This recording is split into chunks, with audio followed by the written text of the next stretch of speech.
Okay, everybody. Hope you are doing well.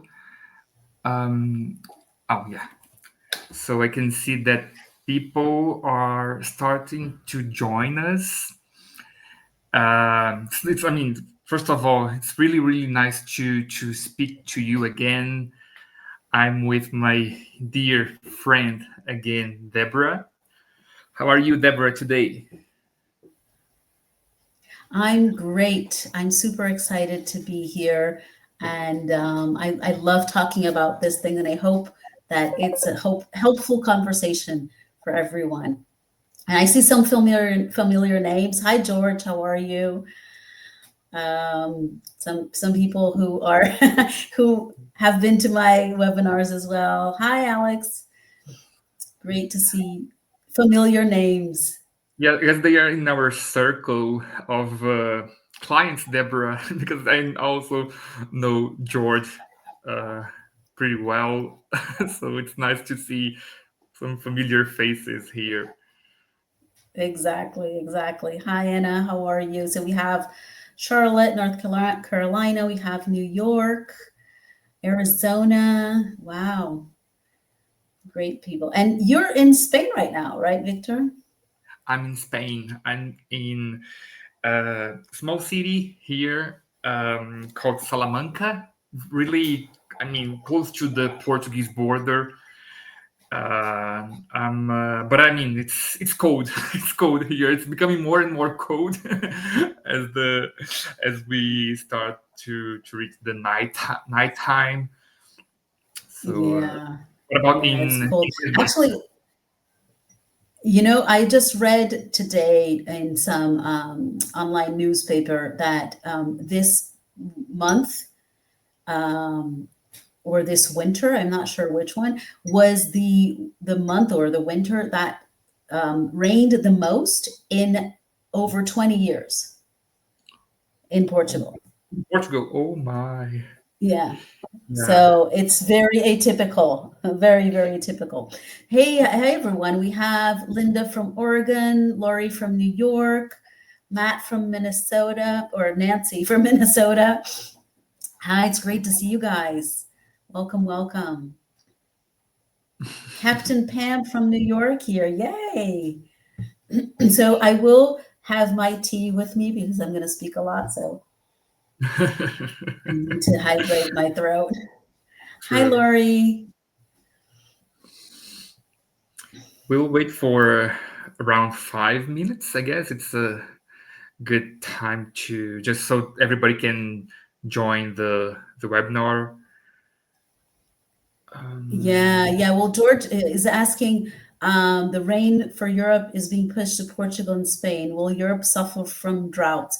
I don't know.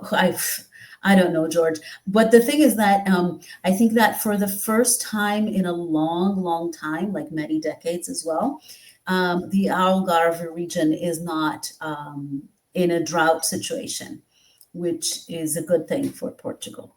So, in that sense, it's good. It's like it's been many decades since the levels of the what's that called? The places where you keep the rain, reservoirs, or I don't know how to say that. Um, it's been a long time, and every time I go to Algarve, I see people, the signs and save water and things like that. So yes, thank you, George. Reservoirs. Hey, Mary from California. Isn't it great, this technology that you can just, ask a question and George will answer you right away? it is. It is.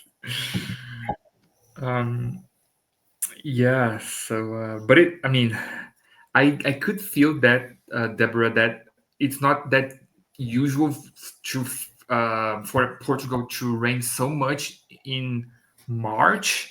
It's usually like in January, yes, maybe February, but still going on the rainy season. So Yeah. Well, there's a saying in Portugal, abril águas mil, which means that usually it rains in April. So who knows? I don't know. Climate change, who knows what's going on? Hey, Russ from Virginia. What's the weather where you guys are? I know that the states have been having lots of very challenging weather. I don't. It's not cold here in Lisbon. It's right now. My computer says it's 14 degrees Celsius. Don't ask me to convert to Fahrenheit because I cannot do that. Um, and Lori said that yeah, it was last March and April. There was more rain than usual. Yeah, typically what is said is that April is the month of rain in Portugal. So who knows? I don't know. Um, I can't wait for the spring. I really want to, like put away my jacket, my coats, my umbrella. Me too. I'm looking forward to a warmer weather. Oh yeah, definitely. I mean, I can't handle cold season pretty well, but I mean, it's too much. I need Yeah, many warm months. weather Yeah, again. I get you. Yeah, I know. I know. Okay, I guess we can start, Deborah, if that it's okay for you. Sure, let's Um, get started. okay, so let me just try to open the slide presentation. There you go.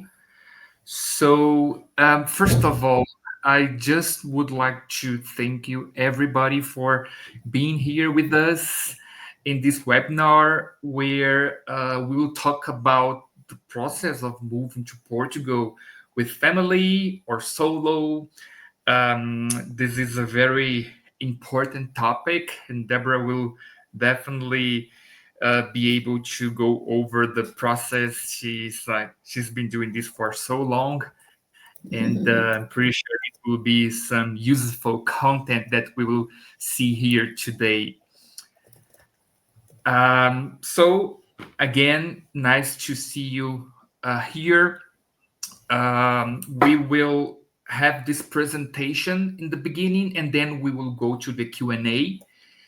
And Deborah, she gave me a nice idea. That is, if you do have questions, if you could just type question in capital letters before the question itself, that can help us going over the questions after this presentation. That would be fantastic.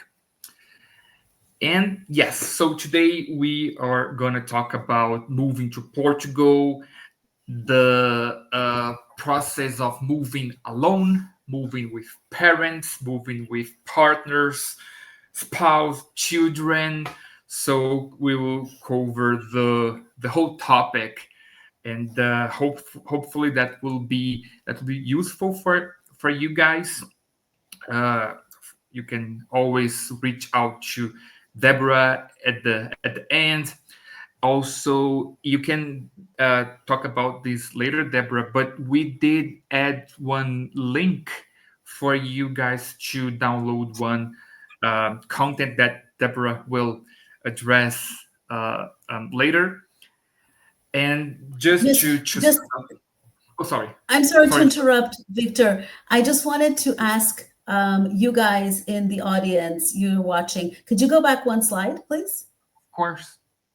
So, yeah, I'd love to know if you're moving solo, moving with your partner or spouse, with your children, or with your parents. Are you one, two, three, or four? Just so we know what we're dealing with here and, maybe tailor the message. Sorry to interrupt you, Victor. No, no, Um, no. You, whenever you need to add anything, just go ahead and say it. And this was a good Fantastic. interruption for sure. We can see. Yeah, so we have lots of one, twos, one, three. It's good to note twos. Okay, seems like no one is moving with children, with adult child. Okay. There is a mat with children. I couldn't see anyone moving with parents. Number four. Uh, Yeah. yeah. So most Okay. of them's one or two. Okay, Okay. Rachel's moving with two kids. Cool. Because then there's going to be a little bit for everyone. And it's good to know, like um, how to help you guys best during this time. Sorry about that, Victor. No, no. Whenever you need to add anything, just go ahead. No worries. So yeah, that's our main goal today. Deborah will be the one with the mic, and I will be here to also try to engage in some topics. But the main goal here is to provide the strategies, practical strategies to help most of you guys who are moving solo or with spouse in the process of moving abroad. So many of you know me already, but just to let you know, I'm Victor. I'm Brazilian. Moved to Portugal in it's gonna be it's a while ago, 2018. So I've been living in Portugal. First, I moved to Braga. I've been living in Braga for I lived in Braga for it was 5 years. Then I moved to Porto, where I'm currently based. Both very cold cities, I would say. 2020, I did found Viv Europe with some colleagues. So since then, we've been helping people to move to Portugal, dealing with all of the bureaucracy, paperwork that's usually related to a relocation process. I have a background in law, so I've been working in this legal area for more than 15 years. And also, we've been helping many expats in this process of moving to Portugal. And nowadays, we've been helping even more Americans. We can see that many Americans are jumping into this process of moving to Portugal. So we could see this spike of people from America interested in moving to Portugal. But that's enough about me. Now I will pass the mic to my dear friend Deborah, and she can go on with the presentation. All yours, Deborah. Yes. Thank you so much, Victor. So I see many familiar well, not faces, names. So this might be a bit repetitive for some, but please bear with me. So I'm Deborah. I've lived in 6 different countries. I was born in Brazil. I've lived in the US, in the UK, in France, in Spain, and in Portugal. I lived in Portugal from 2001 to 2005. Didn't work out. I'm not going to tell my life story here because we don't have time for that. If you're curious, ask me a question later. Didn't work out, and I moved back again in 2013. When I moved back again in 2013, I left my corporate career and started a master's in intercultural psychology. I did have previously an MBA, and I became an expat coach and intercultural psychologist. And I've been helping people plan a move abroad and adjust after arrival since 2016. So it's been almost a decade. If you have any questions about me and my journey and all that, you can ask them later. I've been featured in these media outlets. You can look for that. Just check out my website. You can get links for all of them. And in my website as well, you can get free webinars. I have a free Move Overseas with Ease ebook. I have a YouTube channel with over 130 videos to help you navigate every single part of moving and living abroad. And I also have a free Facebook group called Expat Connection. So lots of free resources for you guys to use and to consume as you see fit and as necessary. Okay, that's it about me. And we are going to talk about moving abroad with family or solo. Now, we have a little bit of everything here. So I'm going to go through all of the strategies and challenges of each one of the situations. As Victor said, please make sure to use, when you ask a question in the comments, please write question in capital letters right before your question, so it's easier for us to look and to be able to answer all of them. Okay, so we are going to start with, this is what we're going to cover. We're going to start with moving solo, then we're going to talk about moving as a couple, then moving as a family unit, then moving with kids. Then we're going to go through tips that are true for everyone, regardless of their situation. Then we're going to have a Q&A. The workbook is written there to remind myself to include the link of the workbook, which I have already included. I will include again so it doesn't get lost in the chat conversation. And after that, we are going to offer you an opportunity to get more support. Now, what you're going to learn here will be enough to get things going. There are practical examples, and you will get, you don't need more support. But if you want more support, I will give you the opportunity to get. So do I have your permission to proceed to share these tips and to offer you more support if that's something that you want at the end? Do I get your permission? Yes? Yes, please let me know so I can start. Yes, thank you so much. Okay, let's get started. First thing I want to say is the grass is not always greener. Now, I've been working for almost a decade with people who are planning a move abroad and adjusting after arrival. I've worked with people from countries like Portugal to Denmark, Portugal to France, Brazilians to Portugal, Brazilians to Spain, US to Portugal, US to Spain, Australians moving to Dubai. You name it, I've seen it.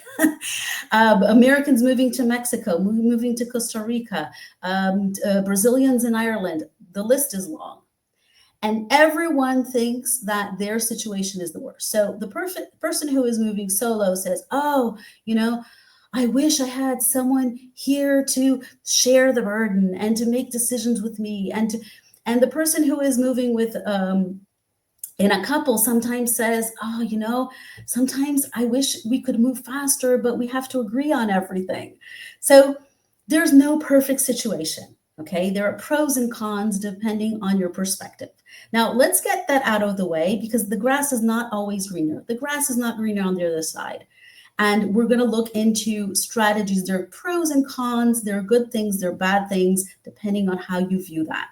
Does that make sense, guys?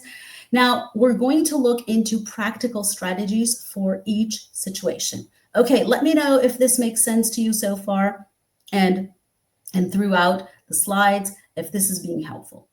Now, moving solo. One of the best, and I've moved solo many times. Actually, the last time I moved was the only time I moved in a relationship. All the other times I had moved solo, even when I was a child. Well, when I was a child, I was a child in a family anyway. But it gives you an increased sense of empowerment. You get the call of the shots. You get to decide where you want to go, how you want to go, when you want to go. You have the power over the situation. And that is a great thing, but it can also lead to decision fatigue, meaning that's the other side of the coin of deciding everything, which it can lead to feeling very tired and feeling that you're very overwhelmed. So it's important to have a balance of these things. And that brings the next item on our list here in our bullet points, which is the importance of creating a social network early on. So one of the things that I hear the most with people moving solo is, what will happen if I need an emergency contact? I don't know anyone. What if I get sick? Who can I count on? That is why you need to create a social network early on. Inside the workbook, I give some suggestions on how to do that. And you can start with online contacts because it does take time to build relationships. Okay. So for people who are moving solo, this is one of the biggest aspects of starting the creation and starting getting in touch with people online early on, very early on. Don't wait until you move to start making friends. Now, connection, because of all of this that I said, is extremely important. And this moment of challenging yourself, of making these decisions, putting yourself out there is an invaluable opportunity for growth. One thing that I remember very much is that I don't know about you guys, but I love to travel solo. Like even now, when I have a family, I like to take like 2 or 3 days and go on trips on my own. And I remember when I did that in my mid 30s. And anytime I traveled solo, I made so many contacts and learned so much and met so many different people. And when I traveled with, friends, or it was because I was with friends, I didn't go that much out there and I didn't explore that much. So I hope this makes sense to you guys. So moving solo is an incredible opportunity for growth. The dangers are indecision fatigue, overwhelm, and not creating a social network early on. Does this make sense to you guys? Let me know. I need feedback. Give me feedback. Is this something that you have thought about? Let me take a sip of my tea while you write your answers, because I know we have solo travelers. Okay. And again, in the workbook, you guys will have suggestions on action steps to do that. Hi, Lil. Great to see you here. So, moving as a couple. Now, one thing that we really need to think about is that we have individual goals, things that we want to accomplish as an individual, and we have couple goals, right? It's crucial that the move abroad aligns with both our individual goals and our couple goals. It's important, I would even dare say it's crucial that the move abroad, it fits and takes you closer to where you want to be in life in general. Okay. So this is one thing to really think about. The other aspect of moving as a couple is typically, and you guys tell me if this is the case with you who said that you're moving with a spouse. Usually there's a driver of the situation. There's someone who, takes the initiative, who has the idea, who is like gung-ho, yes, I want to move. And probably the other one is a little bit less intense. There's nothing wrong with that, but just it's important to acknowledge it because people make decisions sometimes at different paces. One person might need a little bit more information than the other to make decisions. We're different, right? And it's important to take that into account because I guarantee you, very few times in your life you will make so many life-changing decisions in a small amount of time. They're financial decisions, they're location decisions, they're family decisions, there might be professional decisions. There's so many things that are really fundamental in our life. So it's important to acknowledge who is the driver, who is it, is there a driver, and how does each person in the couple make decisions? Does someone need a little bit more information or need more time to process things? So that's important to take into account. Now, this is kind of cliche to say, right? You need to communicate as a couple. I'm not a couples therapist. So what do I know? But I know that in every stage, from the dreaming, from the deciding, and I have a complete roadmap of all of the stages of a move abroad, it's super important to communicate. You know why? Because you're going to be making these decisions, and sometimes they're almost irreversible, like purchasing property. Or, well, it's not irreversible, but it can be very costly. Or deciding on a place to live, or, there are many crucial decisions. That's why it's so important to communicate. Now, I think I need to speed up a little bit because I'm taking a bit long here in this slide. Dual career couples. This is if you are both working and one of you is moving for work. It's crucial for the other person to really understand where this move aligns with their individual goals, as I said before, because they might be giving up a career. So one way to do it is to make sure that, for example, you can work in the new country or you can study. And remember to have shared tasks. The same way there's usually a driver in the situation, there's usually one person who has all of the logistics and paperwork tasks. Now, share tasks because it can get very overwhelming if it's only on one person. Does this make sense? Yeah? Hope so. So Russ says they're both retired, shared goal. Yes, Russ, but I'm going to tell it almost. There's a little bit more to it. Okay. Moving as a family. Same thing. Now, if you're moving with adult children, I saw people here who were moving with adult children. You might be moving with a parent at some point. It's important that the adult children have this shared and individual vision of their move and life abroad. Now, moving as a family, there is increased complexity. So it's really important, and I'm going to talk about kids a little bit more in depth in another slide, but it's really important to include the kids, the children, and or parents, depending on the situation, in the decision-making process as much as possible. We want to include them, and we don't want them to feel that it's something that's happening to them, right? It's something that they're taking part of. So again, share tasks, and especially with kids, make it fun. Sometimes it's hard because we're so overwhelmed, there's so much to do, but do your best to make it fun. I'm going to share some suggestions in the next slide. Okay, questions so far? Looking forward to hearing your questions. So now moving with kids. I saw here that there are maybe 2 or 3 people who are moving with kids. So this is very, very important. It's crucial to keep established routines, both before the move and after the move. So if the child is used to, extracurricular activities like sports or whatever, do your best to keep those routines.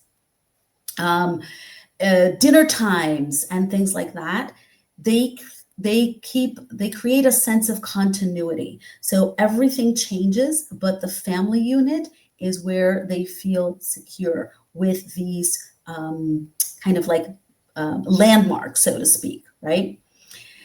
People with kids will know what I mean.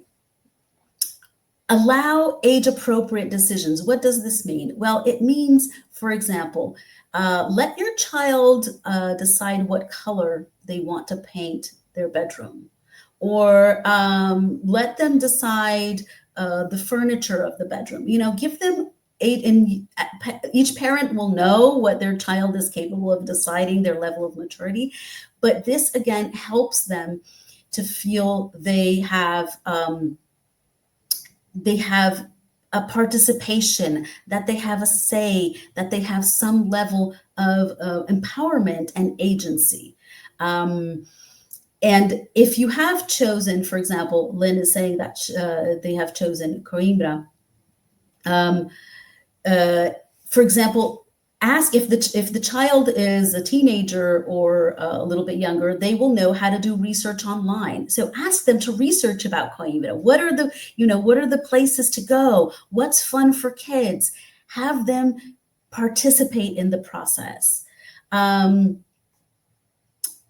Donna is asking, where do I find you? I think it's me, right, Donna? My website is deborah.dahab.com, but you can, at the end, we will have the link. Typical phases of adjustment. I'm not going to go along on this. I have tons of resources in my YouTube video, lots of different things. So I'm not going to go to here, but typically we have like an adjustment phase. We have a cultural shock phase. We have first we start with the honeymoon, then the cultural shock, then adjustment, then stable stage.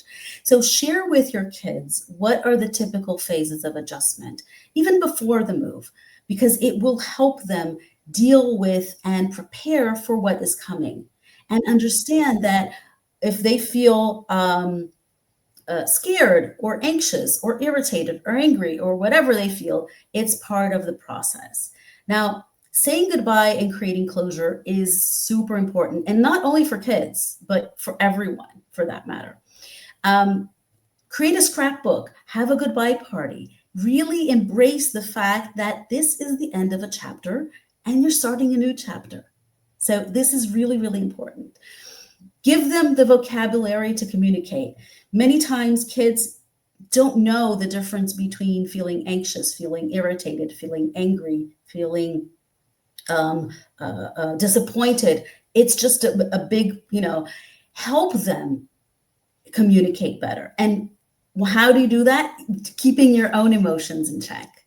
So when you are okay and when you are um, dealing with the move, the preparation, and the adjustment in a smooth way, the kids will follow suit. Does this make sense? While I'm sipping my tea, I will type here my website just in case someone needs that. Someone already included Viv Europe.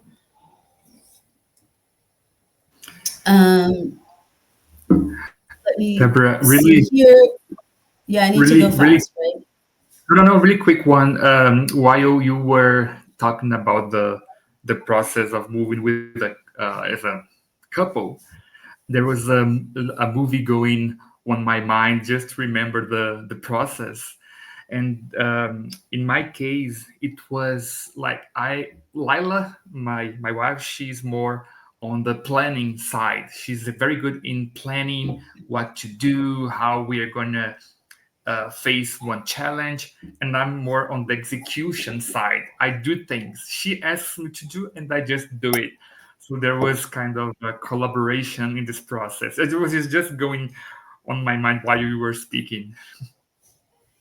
Yeah, it's interesting how that goes, right? Sometimes you don't identify it until someone actually tells you, right?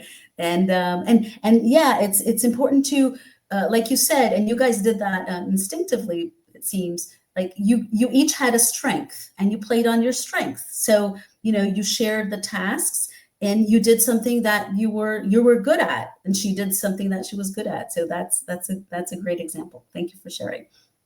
Um, so here now are tips for everyone. Okay, tips that will be true regardless of moving solo, with kids, with your dog, with your parrot, with your turtle. Um, any situation, this is true. Now, everyone here knows why they want to move, right? You probably have a laundry list of why you want to move, but that is not enough. I challenge you and invite you to think about what you want to move for. And there is probably a difference, because typically our whys are things we want to leave behind, and our what fors are things we want to achieve. It is the purpose of the move, it is what we want to accomplish. So whenever you say, I want to move because fill in the blanks, that's your why. And whenever you say, I want to move for, that's your what for. Both are important, but if you only focus on the why, what happens is you're driving a car and you're looking at the rear view mirror. And what happens if you drive a car looking at the rear view mirror? You crash. Okay, so this is super, super important. That's why someone said about retirement. Let me just get the comment here. Russ was talking about retirement. Think about the what for, Russ. Not only the why, but the what for. I challenge you to do that. Now, then once you have your purpose, create a vision for it. What do you want to do every day? How do you want to feel? What do you want your routine to be like? Because when you have that vision, it's easier to create something. Okay. Now, language learning, I'm not going to go into all of that because that would be a whole other webinar. And we actually have tomorrow in the Expat Journey program a workshop about language learning goals. But it's important to have a language learning goal. If you're moving to a place, which was not our case, right, Victor, because we spoke Portuguese already, but we had to adjust to certain terms, right? But if you're learning a new language, really think about what is the goal of this language. And do not say, I want to communicate with others. I want to learn the language because it's the right thing to do. It's polite. That's not enough. What are you going to do with the language? Are you going to work? Are you going to do it for daily activities? Are you going to study? So knowing the purpose of the language learning will help you get better faster. Okay. So this is true for everyone. Now, the reality of it is that no one here wants to move abroad. I can guarantee you, no one wants to move. Moving is a hassle. It's time consuming. It's expensive. You know what you want to do? I can read your minds. You want to live abroad.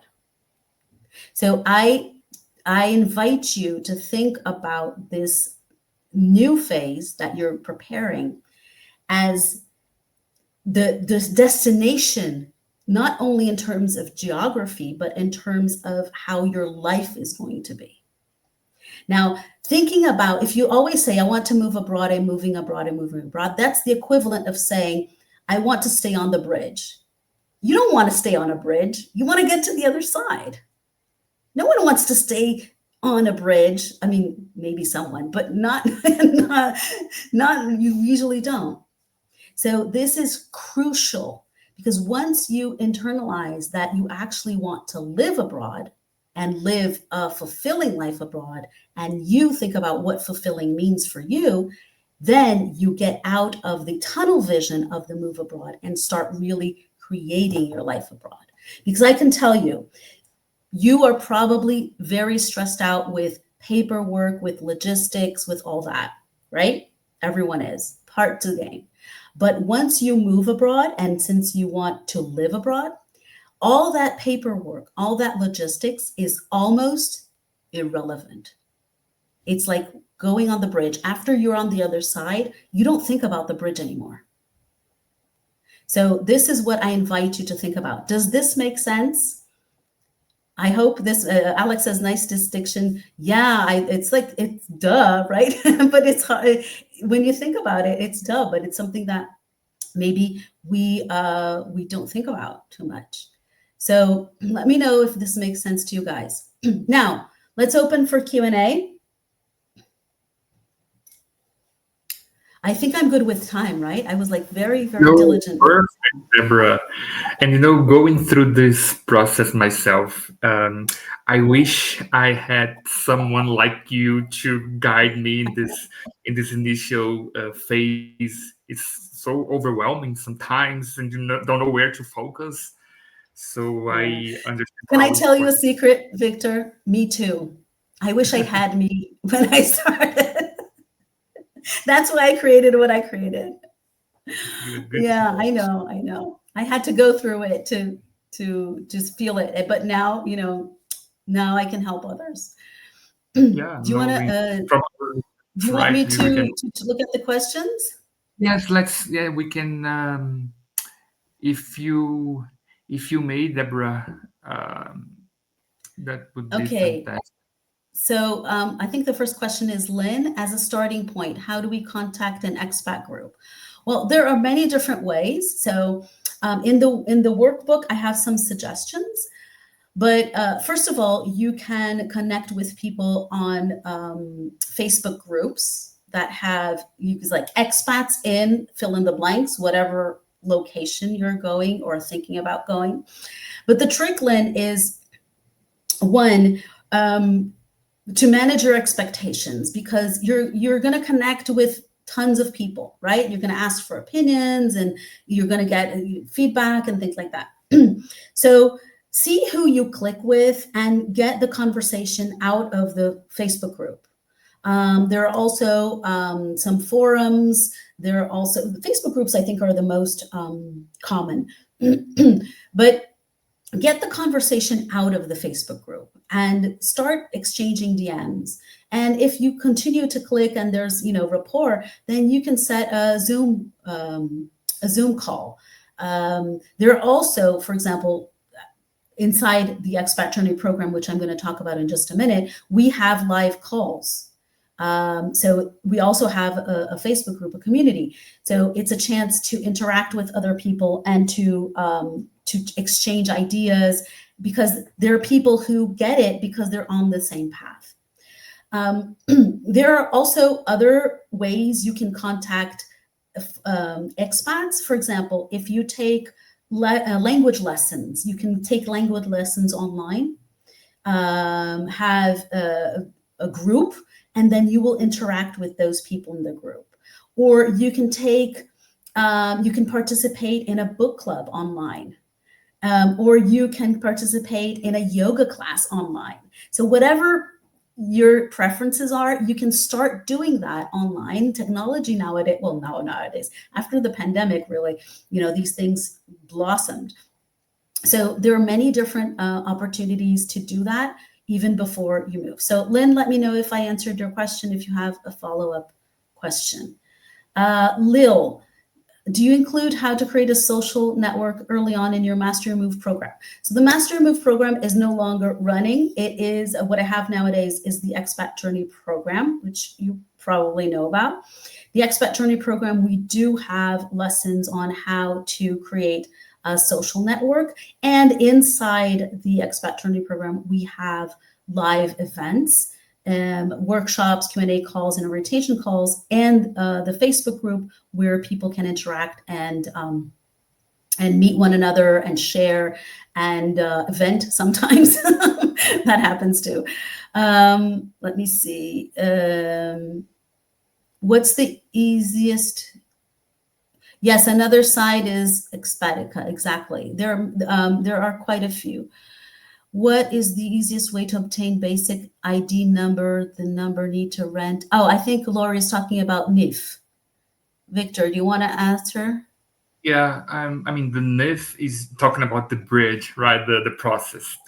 The NIF is, I mean, it's the probably one of the most important documents you are gonna go after, and to apply for it, you need to go to a place here called Finanças. So it's the tax authority, and then you will have to deliver some documents, your passport, your address here in Portugal, and then you will receive a number that will be your NIF. So it's a very simple procedure that takes place at this agency called Finanças. Okay.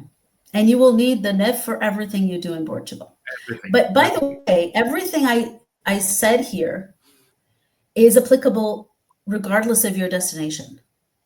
So if you don't know if you're moving to Portugal, or if you're undecided between Portugal and Spain, which Viv can also help with, you all of everything I said, everything I shared with you guys is applicable. Okay, so question: I plan to Portugal. I plan to go to Portugal with my adult child by using my husband's income. Currently, don't work outside the home. Can I qualify for any visa using his income if he's not coming yet? He has to stay to care for his elderly parent. Victor, this one is for you. Okay, let's me just go over the question again. So you're moving with your adult child by using my husband income. I don't work outside the house. Yes, you can qualify if your husband is the main applicant. So there is one. It depends on how is your husband type of work, but if he can work remotely, there is one specific visa called the digital nomad visa that probably he will be eligible to apply to. So it will depend on the your husband professional situation. If he can work remotely, then probably he will apply for the digital nomad, and you can all come with him as family members. Okay. Any other questions? I included the link again to the workbook. Do you guys all get the workbook before we move forward? Sorry, Deborah, just a quick one. Now that Mm, I read in the end that he won't be able to come with you, so yeah. in this case, that will be a little bit complicated, I would say, because he would be the main applicant. So if he cannot come, um, my suggestion is you can contact Viv Europe, because this is a very specific situation, and we can then have a call, a meeting where we will go over the specifics. But I would say the general approach would be that your husband would be the main applicant, and he would need to go with you to Portugal. Okay, so we also have, it seems most people won't qualify for the NHR tax benefit due to NHR 2.0. Are there True. any ways for passive income and non-tech income people to get NHR 2.0? I So think that's a this, question for to call directly Viv, right? yeah, this is a very specific Yeah. one. I know that this is a very trendy topic for sure. Everybody wants to save money on tax. Again, call. You can schedule a meeting with us. A quick answer is that probably no. So this new NHR is not focused on people who have passive income as the old NHR. But again, let's talk about this and see if there is an option for you to apply for the new NHR. So, guys, inside the workbook, the first page, there's a link that you can click to book your call with Viv Europe as well. Okay. Um, for the retirement passive income visa for Portugal, what's required to prove income? Is it deposits into an account balance good enough, or do you have to show where the funds are coming from? uh, very quick reply is that you will need to show where the funds are coming from. Okay, so maybe they won't ask for this information, but you need to have it with you in hands, because they can ask for more specifics about your passive income, and this can be very useful for your application. Yeah. If you are a US citizen working for a Portuguese company, is it true it's a flat 25% tax? I've heard conflicting information. My suggestion would be for questions related to tax, visas, relocation process, what type of visa you were eligible for. I would suggest contacting me directly, and we Mhm. can schedule a meeting, because this is very specific and goes Yeah. in different routes depending on the specifics. So Yeah. please reach out to me. I will share my our address again, Also, just so in you the know. workbook, there is a link that goes straight to book the call with Viv. And there's another question, and this is it, guys. You know, like we want answers, but every situation is different. There is no, there is no. It is impossible for two people to have the same situation, and we want to have the answers. The best thing I think is to get in touch with Viv, and they offer a free 15-minute call and ask her questions there. Especially, there's another question here. Explain passive income as opposed to active income. That's another question that I think, Victor, if you agree, should be answered by, because the terminology that is used in the States is completely different from the terminology used in Portugal in terms of tax and income and all that. So it's important. And it's That's not right. just one income. You have to look at the whole person's situation, the family situation and assets and all that. So while we do want answers and we all want answers now, the best is to look for specific information that is going to help you and not confuse you even further. Does that make sense, Victor? Totally. Okay, shall we? I think the questions are done. Shall we? Are you guys okay? We're done with the questions. Do you have any questions before we move on? Remember, you gave us permission to share more support. Well, now's the time. Uh, if you want more support, I have the Expat Journey program, which is an all in one resource to plan your move abroad and adjust after arrival. There is a complete pre move roadmap from setting the foundation, planning and research, implementation aspects, post move roadmap, because as we've established, it's not about moving, it's about living abroad, right? So settling in, adjusting, integrating, everything in between. We have the pre move and post move roadmaps with video lessons, workbooks. We have master classes and guest speaker interviews. And guess who is here? Victor. He was one of the first guest speaker interviews in our Expat Journey program. We have live workshops, Q&A, and orientation calls. These are moments where people get to interact and talk to one another and help one another. We have a curated directory of service providers, and all of the members get 10% off Viv Europe services. So if you are a member of the Expat Journey program, you get 10% off all of Viv Europe services. We have we have real estate, we have financial planning, we have pet transportation, loads. Then we have ongoing community support inside our Facebook group. This is a testimonial here from, I can't see who wrote it. Maybe, I don't know, it's Allison or Jane. I don't know, because there's something here. But talking about, we talk about scouting locations. We talk about scouting trips, deciding where to live. We talk about, and you guys can get this for just €3. I'm not joking. €3 for 14 days. And after that, it's only €28 per month. Offer ends on March 21st because I ran a promotion and I'm extending it especially for you guys. And all you have to do is go to this link, which I'm going to share in just a minute. And there's also a QR code. And here's another testimonial that you guys can look at.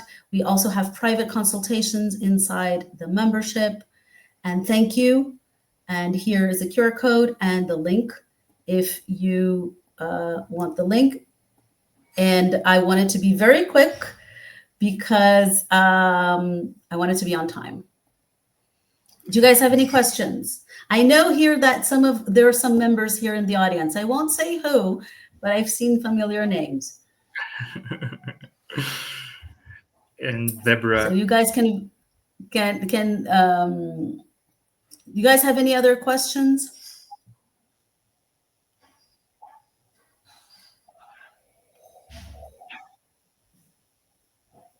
Oh, that's great testimonial from Elias. Thank you, Great to hear Elias. that. Yes, Russ. Also, thank you for your message. It's nice that we have so many clients and friends in common, Deborah. So it's a kind of a close circle of nice people working together. Exactly. And the directory is a curated directory. So I only bring in the program businesses like Viv, like businesses that that are people who I know that are going to work with integrity. I think this is a question. Is it possible to move to Portugal from another country that isn't your home country? I think you have to go to your home country to apply if a visa is needed, right? Yeah, it depends on the place that you are currently living, if you have a resident status. If you have the card showing that you were a resident there, you can apply from the country that you are living. Otherwise, you have to move back to your birth country, let's say like this, to apply for the visa. Your passport country, you would say. Exactly, exactly. Okay. Okay. Okay. Any other I guess, questions? uh, and also if you that happens quite often when I'm on a meeting with someone and then we hang up, and then I just received one email. Oh, Victor, I just forgot to ask you this. You can Yeah, always that happens a lot. Yeah, I'm what totally. Yes, Stephanie. Yes, I think right after this, there's a link sent automatically um, exactly. for everyone who registered. Right. Yes. Thank you, Lynn. I'm glad you enjoyed this. I hope this was helpful, everyone. Um, and look, as I said, this is a monumental challenge, a monumental change, and we're here to support you. We're here to support you with cross the bridge and enjoy your time on the other side, so to speak. Yes, the recording link will be sent in just a few moments, right after we close Yes. the webinar. Thank you so much, Wendy. I hope you enjoyed it. Thank you, Alex. And if you guys have any questions, you feel free to send also to my email. I also have, as I mentioned, live webinars, lots of resources that you can use. And thank you, George. Great to see your name again. see your name again.